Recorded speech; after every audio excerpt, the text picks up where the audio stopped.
the skin I'm in. Hello everyone, I'm with my friend and lovely author, memoirist and screenwriter Emma Forrest. Hello. So Emma, tell me a bit about your skincare. Okay, so my favorite expensive thing is Argentum. That soap is incredible and pretty much the only soap that I use.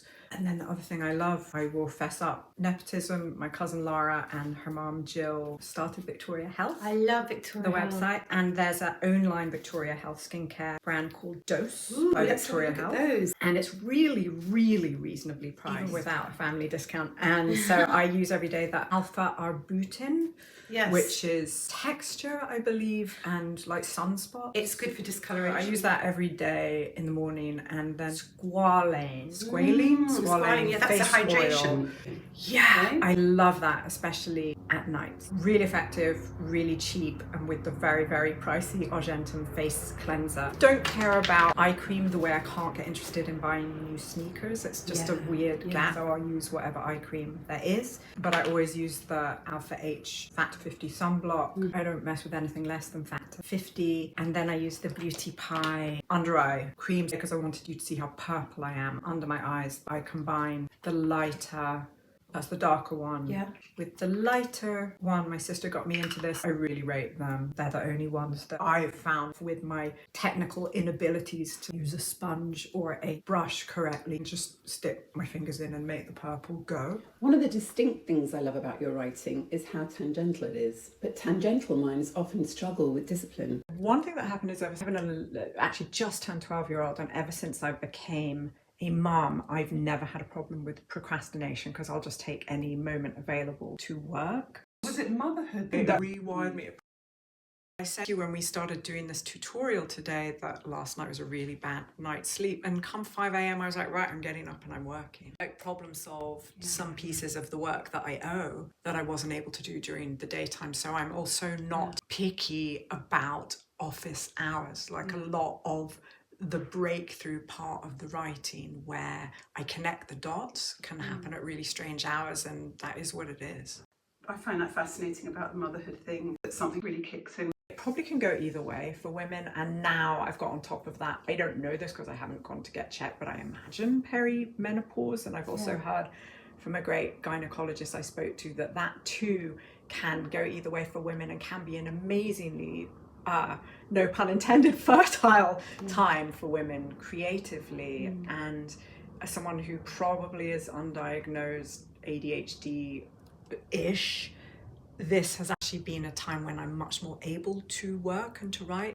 I used to have what I call snowflake ideas, where the snowflake falls from the sky and it's so beautiful, but when you put your hand out to catch it, it melts in your hand. Back on my writing from my teenagers. Also, you learn technique by doing it over and over and over. It's the same for a makeup artist, it's the same for a tattoo artist.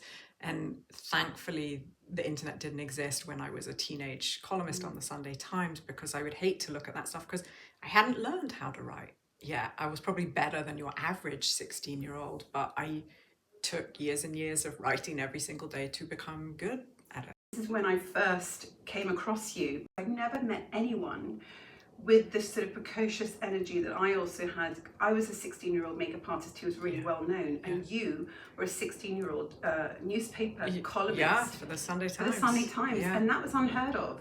You were on my radar way back then. To be honest, you say it was unheard of.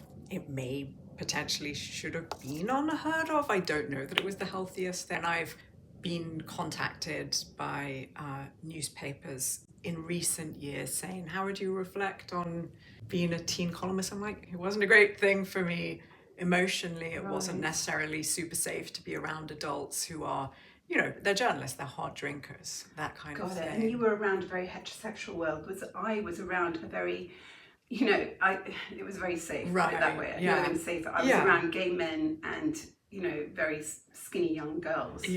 So for you, I can't imagine being thrust into that world.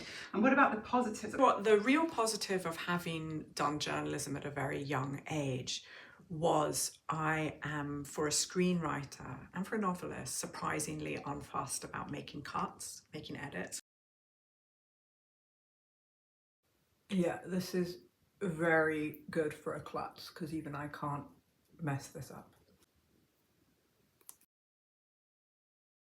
With this book that you've just read, my brilliant editor, who's called Lettice Franklin, who really is the first editor I've had who's gotten on her knees with me and laid the pages of the manuscript out on the ground to make sure everything's in the actual right place narratively for flow and for propulsiveness. With this book, there are 2 entire characters that I love that she felt needed to go. And I was like, really? That's like 10,000 words of writing. Oh my God, that must be so hard. And do you know what? They had great jokes, but she was right. It moved with greater clarity once they were gone. There's been a new trend for pencils as concealers. This is by Jones Road. And I love the Seamless Skin Luminizer by Lisa Eldridge. I love how this really brings out your bones. Oh, I love it. We really need lift here, especially when you're tired. Knowing I was going to film this with you today, I just could not sleep. I feel like my particular Greek mythology, like Icarus, who flew too close to the sun and his wax wings melted. Mine is that men I'm most attracted to, when I'm exhausted, I start to look like them. So I think the most handsome screen face in all of men is Harrison Ford, but I don't want to look like Harrison Ford, and I feel like when I'm really tired, I get very heavy Harrison Ford here on either side of my face. The description is hysterical. No, it may be a hysteria. It may be a delusion, but I'm just convinced that I begin to look like Harrison Ford when I haven't slept. Regarding your richly imaginative inner world, coming back to your richly imaginative inner world, I actually assumed before we met that you were an only child, because that's very common in only children. Yeah. I must tell you, so first of all, this is the first interview I've done about the book. Very honoured. And I love that it's with a makeup artist, and I mean this literally, because when I was writing that column for the Sunday Times as a teenager, I would try and figure out what I had to say by looking in the mirror and doing makeup in stages. It's hard to sit down and stay still and write and concentrate for anybody, let alone a teenager. So I'd stand in front of the mirror and do lipstick and then work for a bit, and then stand up and do eye makeup and then work for a bit, and then stand up and do, really poorly applied foundation, which I would never wear. I don't wear anything on my skin as an adult because I haven't really gotten over the trauma of looking back and knowing how badly I guessed the colour of my skin. This is where it gets kind of eating disorder trigger alert. Makeup was also weirdly a gateway drug, I think, for bulimia, because I would keep going with the makeup and then something would go slightly wrong, and instead of just fixing the thing that had gone wrong with the makeup, I would make it worse and worse and worse and worse and worse, knowing that I could wash it off. So an eyeliner that was slightly askew, I would then put in circles around my eyes, and then I would wash it off and feel like I could start again, which is bulimic, right? Makeup is so symbolic. I need a word more than symbolic to describe how deeply symbolic it is of so many things. When you talk and seeing a scene play out with this girl doing these things as a way of narrating what is going on with the inner world. What's this? That's Westman Atelier's brilliant biscuit. Like me, you're Generation X, and a lot of what we grew up with is now considered elitist. What I love about your work is how you mix the high and the lowbrow. I think I'm exactly the right age that when I was really, really small, my parents were watching Dallas and Dynasty, or if you're English, Dynasty. But my mum was American, so Dynasty. A really early memory is peeking through the banisters, being tiny, and they were watching their favourite show, Taxi, which is a show that Andy Kaufman and Danny DeVito, Marilu Henner were in, and that was about New York cab drivers. So yeah, the idea that there's aspirational to be had in both places is probably a pretty early ingrained memory. And then certainly being in the UK, our soap operas are never about the upper class. Our soap operas are always about the working class. Coronation Street and EastEnders. What are you snobby about? Stupidity. I've never seen Love Island in my life. Life is short. Why would I do that? I've never seen Made in Essex or Made in Chelsea. I've never seen Big Brother.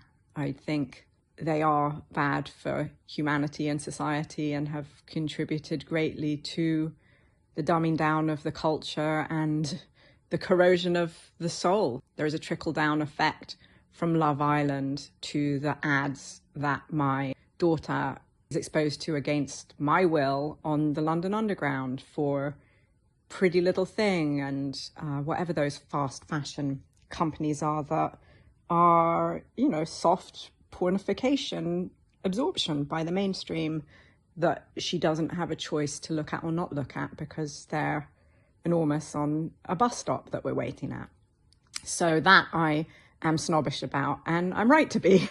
And I particularly am bewildered by writers or podcasters or, you know, social media people who come from privileged backgrounds who seem to want to extol the virtues of the world of Love Island or The Only Way is Essex. I find that like a weird exotification of something that they're kind of laughing at, and I think it's pretty bewildering and quite grim. So I asked Emma what makeup she might like to try, and she asked for green eyeliners, which I was very interested in. And I found these three, one by Jones Road, one by Lisa Eldridge called Night Forest, and this lovely one by Glossier called Fresco. So when I do it myself, I never put eyeliner beyond the centre of my upper lid because I feel like it closes up my eyes. And also I want them to look further apart. I don't know if this is the trick to do it, but instinctively I just never ever put it on the inner corner. Anything that you put here pulls them out. Yeah. When Anora came out, I began to get a message every other day from someone saying that Mikey Madison looked like me, which is very, very flattering. She's a lot younger than me. But what they're seeing, I think, is Mikey Madison, like me, is predominantly Ashkenazi Jewish. If you don't know what Ashkenazi means, Jews whose most recent lineage is Russian, Polish, Lithuanian, Eastern European. And there are a lot of Ashkenazi Jews who have what appears to be an East Asian eye. We don't have much or any of a crease in our eyelid. Mikey Madison, Joseph Gordon-Levitt, Ezra Miller, off the top of my head, me. It's something I'm fascinated by. I've wondered if it's a genetic throwback to like the Silk Road, the spice route that Jews were a big part of a long time ago. If it's to do with, you know, coming from the outskirt of Russia that touches Mongolia. There's that in the mix. I don't know what it is, but you do see it in Ashkenazi Jews quite often. And it's something that I really love about my eye shape, actually. I think it's probably my best feature, but did lead in throughout childhood and teen years to a lot of, what are you? What are you? And traditionally Jewish women will say, could I look a little Greek? Do you think I look Italian? Could I maybe be Latina? And it's like, you look Jewish. So that's me and Mikey Madison. Okay, it looks like you pulled my whole face out of my Harrison Ford anxieties and have given me a lift. It's your face. That's the beauty of makeup. My jaw it's that wonderful contouring thing by Western Atelier, and the combination of that with the glow, because that brings that out, that pushes that in. So this is, and then that gives you. And there you go. And so what I'm going to do now is build this with the Glossier one. Go in finally with the Lisa Eldridge Night Forest, which is really dark. Many of us feel a common theme that runs through our lives. What do you feel is a thread that runs through your work? I would say that the common theme that runs through all my books is how do damaged people make their own families? How do they find each other? You know, the term trauma bonding. That's certainly the theme in Royals, which is my favourite novel of mine, until Father Figure. It's a big theme in Father Figure. It probably is a theme in the first novel I ever wrote, Name Dropper, which I was writing when I was a teenager. I guess when you feel like you're damaged goods, you wonder if you will get to have family. How will that be possible? And it's often with people who come from the same place or a parallel place, a different version of damage. Complementary damage, damage that intertwines like jigsaw puzzle pieces fitting together. That's definitely a recurrent theme for me and very much present in father figure. Complementary neuroses.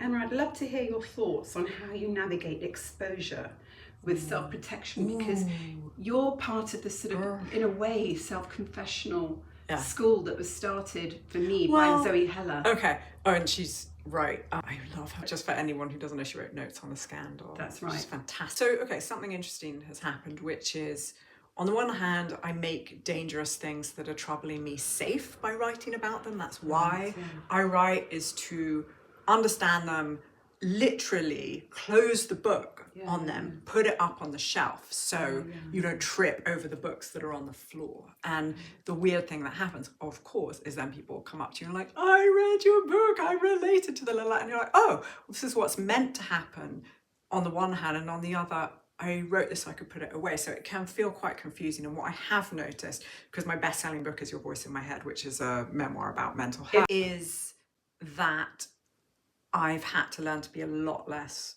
porous, a lot less osmosis. I know this may be painful for some of the fans of Your Voice in My Head to hear. I have less tolerance for people presenting with mental health issues probably than quote unquote normal people do. It really distresses me on a bus if someone's, you know, outwardly crazy. I have to get off that. I don't want to be, I think I'm worried about contagion and infection. And even at a dinner party, I'm like, shit, that person's crazy and I need to sit at the other end of the table. Well, that's nice of you. Look at the camera. Which mascara do you like using? I splurge on the Show me yours. Chantecaille. It has lash growth serum. So does this lash accelerating one by Rimmel? Does it? I love how this Chantecaille mascara is not too thick. It's the same look. Do you use it underneath? No, because I very rarely am able to keep a mascara from smudging. It's very personal. I always ask actresses, do you like it underneath or don't? Yeah. It's No, look, like... I would like it underneath, but I just don't know how to get it to stay in my human life. If you were an actress on a movie, I would make sure that there was no oil underneath your eyes. I would also really fine powder. Looking gorgeous.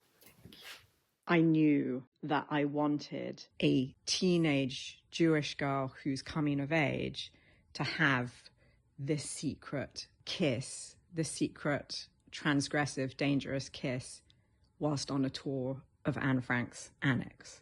So how do you get there? When I write, it actually becomes more of a radio play because I very often am reading my words out loud, performing them for myself as I'm writing. This is lips. Thrilling. What is in here? Ooh. Can I open it? Please do. Oh, it's like if you have a kid, those little mouse matchboxes with a mouse that you look after inside, except it's a lipstick that you have to coddle. It's called Ava, which Well, I think is... I mean, even if I didn't love the colour, the name. Are you ready? Yeah, you ready? Go for it. You ready? The brick red. Can I put it on? Please do. We want to see it. Okay. Oh gosh. Look, you've even got the motorcycle revving outside. Perfect sound effect for this hot lipstick. That's like director's DVD commentary. So good. I feel like if I was drinking a delicious drink, I'd be going glug, glug. Glug. And just check out the brush. Look at this brush that you can get with this Celine lipstick. So sometimes you see where the money goes. You do. Sometimes. Sometimes, right? So what I'm going to do is just neaten that up in here. Mush it in with your fingers a little bit. Okay, let's play fantasy casting. Who would you choose to play the leads in Father Figure? I mean, the father figure, the dream is Jason Isaacs. Such a good actor, so handsome, so attractive, so charismatic, is a British Jew, as written, is the right age, would be perfect.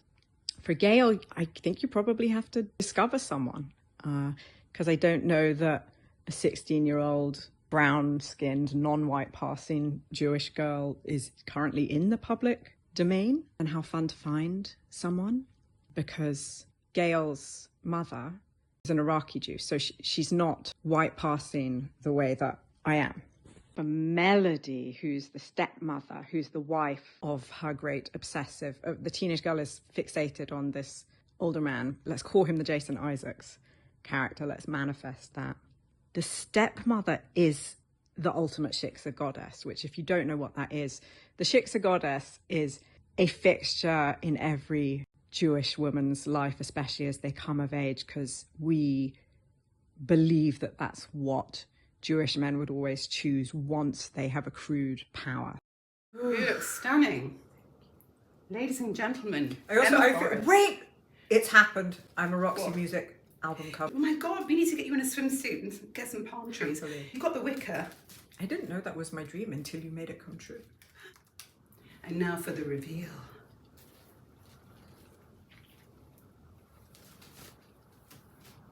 Pretty happy. Pretty Very happy. good. It's very Thank you, good. Kay. You look beautiful. Thank you.